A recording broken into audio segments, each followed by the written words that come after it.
Kejaksaan Agung menetapkan mantan Menteri Perdagangan, Thomas Trikasih Lembong atau Tom Lembong, sebagai tersangka kasus dugaan korupsi impor gula saat menjabat Mendak 2015 hingga 2016 lalu. Direktur Penyidik Jaksa Agung Muda Tindak Pidana Khusus Kejaksaan Agung, Abdul Kohar, mengatakan impor gula kristal mentah 105.000 ton seharusnya hanya dilakukan BUMN. Namun Tom Lembong mengizinkan impor dilakukan oleh salah satu perusahaan swasta. Menurutnya, impor gula kristal mentah yang diolah menjadi gula kristal putih juga dilakukan tidak melalui rapat koordinasi instansi terkait dan tanpa rekomendasi Kementerian Perindustrian. Kohar menambahkan, untuk mengatasi kekurangan gula seharusnya yang diimpor adalah gula kristal putih. Namun, impor yang dilakukan adalah gula kristal mentah. Penyidik juga menetapkan satu tersangka lain, yaitu Direktur Pengembangan Bisnis PT Perusahaan Perdagangan Indonesia berinisial CS. Pada tahun 2015, berdasarkan rapat koordinasi antar kementerian,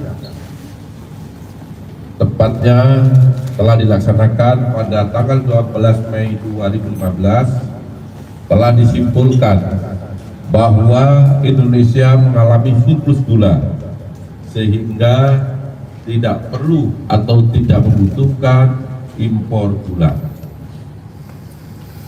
Akan tetapi, pada tahun yang sama, yaitu tahun 2015 tersebut, Menteri Perdagangan, yaitu Saudara TTR, memberikan izin persetujuan impor gula kristal mentah sebanyak 105.000 ton kepada PT AP, yang kemudian gula kristal mentah tersebut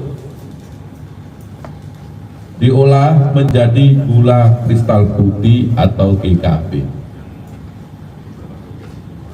Sesuai dengan keputusan Menteri Perdagangan dan Perindustrian nomor 527 tahun 2004, yang diperbolehkan impor gula kristal putih adalah BUMN. Atas perbuatan tersangka negara dirugikan 400 miliar rupiah.